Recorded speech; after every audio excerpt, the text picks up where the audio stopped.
የአዲስ አበባ ከተማ አስተዳደር ለ2017 የበጀት ዓመት 230 ቢሊዮን ብር ገቢ ለመሰብሰብ አቅዶ በመስራት ላይ ይገኛል። እስካሁን ባለው አፈጻጸምም የዕቅዱን ከ95% በላይ ማሳካት መቻሉን የከተማዋ ገቢዎች ቢሮ መረጃ ያሳያል። በከተማ አስተዳደሩ የ90 ቀናት ዕቅድ ዋነኛ ትኩረት ከተሰጣቸው መስኮች መካከል አንዱ የገቢ አሰባሰብ ሲሆን በቀጣይ 90 ቀናት ለ2017 የበጀት ዓመት የተያዘውን የገቢ ዕቅድ ሙሉ በሙሉ ለማሳካትና ለ2018 የታቀደውን በስኬት ለመፈጸም ያለመ የገቢ ንቅናቄ ውይይትም ተካሂዷል። የ2017 የገቢ ዕቅድን ማሳካታችን ለ2018 መሰረት ነው ያሉት ከንቲባ አዳነች አቤቤ የገቢ ዕቅዱን ለማሳካት የተቀናጀ የጋራ ርብርብ ያስፈልጋል ነው ያሉት። የ2017ን ማሳካታችን ለ2018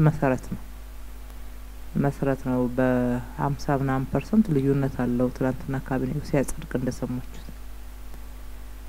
ገቢን የምትሰበስቡ መስሪያ ቤቶች አቅማችሁን አሟጣችሁ ገንዘብ ስለሆነ የምትሰበስቡት በጣም ትልቅ ጥረት በማድረግ ነው የሚሰበሰበው።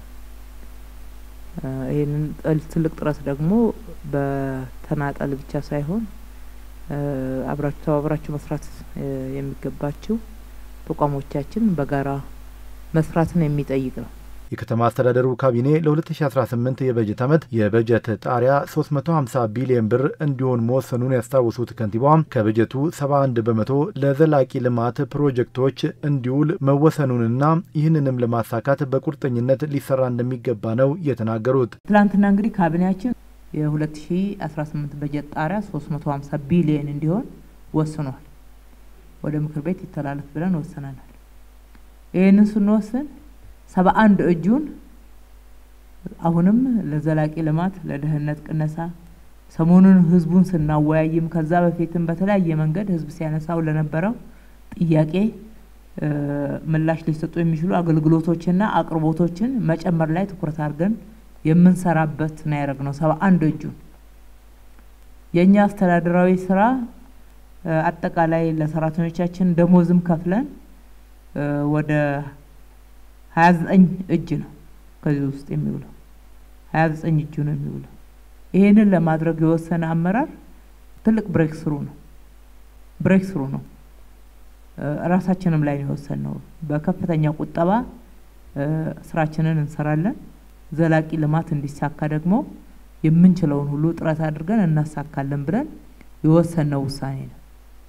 ይሄንን ውሳኔ ተግባር ላይ ልናውል የምንችለው አንደኛ ሁላችንም ተግባብተንበት ስንተገበር ነው። ለዛም ተገዢ ስንሆን ነው። ጊዜያችንን በሚገባ ተጠቅመን ኢነርጂያችንን ጨመር አድርገን የሆነ ነገር ሰርተን የምንረካበት ሳይሆን የበለጠ ለመስራት እየተነቃቃን እየተነሳሳን እየተጋገዝን እየተናበብን እየተቀናጀን አግሬሲቭሊ የምንሰራው ስራ ነው ማለት ነው። በቀጣይ 90 ቀናት የተቀመጠውን የገቢ ዕቅድ ለማሳካት በየመስካቸው በልዩ ትኩረት እንደሚሰሩ በውይይቱ የተሳተፉ አመራሮች አስታውቀዋል። የሚደረገው ክትትል ከተጠናከረ በእኛም ደረጃ ክላስተርም አድርገናል።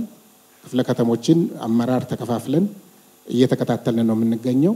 ከዛ ባሻገር ደግሞ ቲምም ስታብሊሽ አድርገናል። ይሄንን ክትትል አጠናክረን የተቀመጠውን ግብ ለማሳካት እንደምንችል ማሳያዎች አሉ። አቅሙም እንዳለ በእያንዳንዱ ከማዕከል ጀምሮ እስከ ክፍለ ከተማ ይሄን ፕሮሚስ ለመግባትና አቅጣጫውን ተቀብለን ተግባራዊ ለማድረግ ለማንሳት ነው። ስራዎችን ለመስራት አክሽን ፕላን አውጥተን መቼ ምን ያህል ብር መሰብሰብ እንችላለን ዊድን 20 ቀን ብለን ይሄንን ስራ ስቲክ አድርጎ ለመሄድ በቂ ዝግጅት ተዘጋጅተን ወደ ስራም ገብተናል። ነምበር 1 ፕራዮሪቲ ማድረግ ነው። ይሄ ምንም አጀንዳ ከዚህ ውጪ የበለጠ የለም። ኢቭን ይሄ ሜጀር አጀንዳ መሆን ብቻ ሳይሆን መለኪያም አንዱ ትልቁ ቁጥር የሚሰጠው መሆን አለበት። እንደ ክፍለ ከተማም እንደ ከተማም የከተማ ሴክተሮች ኮንትሪቢዩት የምናደርገውና ማሳካቱን በእርግጠኝነት ይቻላል።